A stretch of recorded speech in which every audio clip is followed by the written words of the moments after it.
नमस्ते, देख रहे हैं CIN। हमारे साथ मौजूद हैं तेजस्वी यादव के आवास पे नेत्र सहायक लोग हैं। तेजस्वी यादव जी से मिलने के लिए 10 सर्कुलर रोड आवास पर पहुंचे हैं। आप लोगों का क्या डिमांड है? सर, हमारा डिमांड है कि हम लोग का रिवाइज्ड मेरिट लिस्ट जल्दी आ जाए। हम इसके पहले भी 2 बार आ चुके हैं यहाँ पे मिलने, लेकिन सर टाइम नहीं दे पाए हैं, इसीलिए आज हम लोग ज़्यादा संख्या में आए हैं।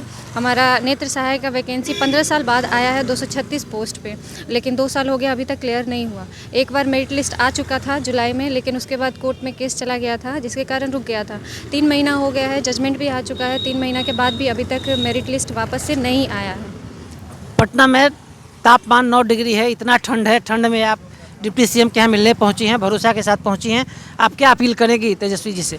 बिल्कुल सर, अब इतना ज़्यादा पेशेंस ख़त्म हो गया है हम लोगों का कि जुलाई महीने में हम लोग का जब मेरिट लिस्ट आया था उस समय हम लोग प्राइवेट जॉब करते थे, वहाँ से निकाल दिया गया है ये बोल के कि आप अब जॉब करने वाले हैं, आपको अब नहीं रह सकते, हम अब जो कंफर्म कैंडिडेट हैं उनको रखेंगे। तो उस समय से हम लोग बेरोज़गार हैं, उस समय से हम लोगों के पास कोई काम नहीं है। तो 1 मंथ किसी तरह चला गया, लेकिन अब जो चल रहा है सर, अब हम लोग को रोड पर आने के सिवा कोई ऑप्शन ही नहीं है। अब मिलना ज़रूरी है उनसे, नहीं तो फिर ठंडे में यहीं रह जाएंगे हम लोग। आप कहाँ से आए हैं? सर, मैं नालंदा से आया हूँ। मैं PMCH से अपना नेत्र सहायक का कोर्स किया हूँ।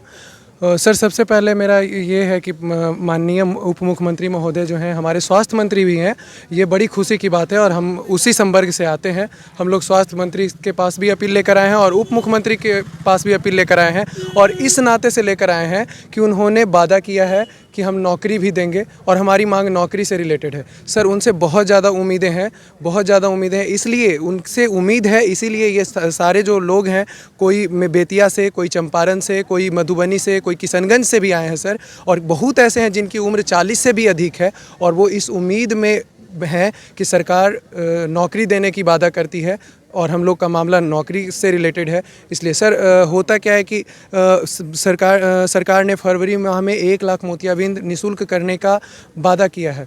जैसा कि PMCH कैथ लैब में उप मुख्यमंत्री सह स्वास्थ्य मंत्री महोदय ने ये घोषणा की थी कि फरवरी माह में 1 लाख निःशुल्क मोतियाबिंद ऑपरेशन करेंगे। 15 साल से बहाली आई नहीं है, जिस कारण से बिहार में कुल नेत्र सहायकों की संख्या मुट्ठी भर रह गई है। कुल मिलाकर 100 से के आसपास नेत्र सहायक ही हैं। अब इतने के सहारे कैसे करेंगे? क्या ये उसी तरह से होगा जैसे पिछले वर्ष अखफोड़वा कांड मुजफ्फरपुर में हुआ था? सर, इसके अलावा मुझे ये भी गुहार लगाना है सर, जब हम लोग का रिज़ल्ट एक बार और आ चुका था, संशोधित रिजल्ट आना बाकी है। जब रिजल्ट आया था तो जहां काम कर रहे थे वहां से हमें भगा दिया गया था, यह कह करके अब तुम्हारी सरकारी नौकरी होने वाली है।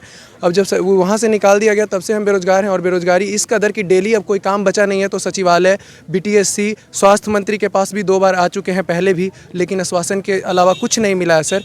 जब यहाँ से 9 बजे, 9:30 बजे घर जाते हैं तो मुँह लटका कर जाते हैं कि मम्मी पूछेंगी कि क्या करके आए हो, क्या कुछ लगता है रिजल्ट आ जाएगा इस सप्ताह में? तब ये कहना पड़ता है कि हाँ, लगता तो है आ जाएगा। लेकिन सर, ये अपने मम्मी पापा को हम 3-4 महीने से कह रहे हैं, और आज सुबह 5 बजे मुझे ये लग रहा था कि मेरी मम्मी इसलिए खाना बना रही थी कि ये आंदोलन के लिए जा रहा है, ये धरना प्रदर्शन के लिए जा रहा है। जो PMCH में हमको ये सपना देख के पढ़ाई थी कि मैं अपने बेटे को PMCH में पढ़ा रही हूँ, आज वो माँ मेरे लिए खाना इसलिए बना रही थी कि मैं जॉब के लिए सड़क पर उतरने जा रहा था। आप बताइए रजनी जी, आप डिप्टी CM से क्या अपील करने के लिए हम मौजूद हैं उनके आवास पर? हम लोग सर से यही अपील करेंगे कि हमारी वैकेंसी जो है वो जल्द से जल्द क्लियर कराए, हम लोग की जो जल्द से जल्द ज्वाइनिंग कराए, ताकि हम लोग अपना जीवन शैली सुचारू रूप से हम लोग चला सके। आप सुन रहे थे कंट्री इनसाइड न्यूज़ पे, नेत्र सहायक लोग हैं, सभी ने अपील किया है डिप्टी CM से कि इन लोग की वैकेंसी को जल्द से जल्द क्लियर कराया जाए। इसलिए इतना ठंड में CM आवास पर, डिप्टी CM आवास पर मौजूद हैं ये लोग। हमारे सहयोगी संजय के साथ कौशलेंद्र, पटना से।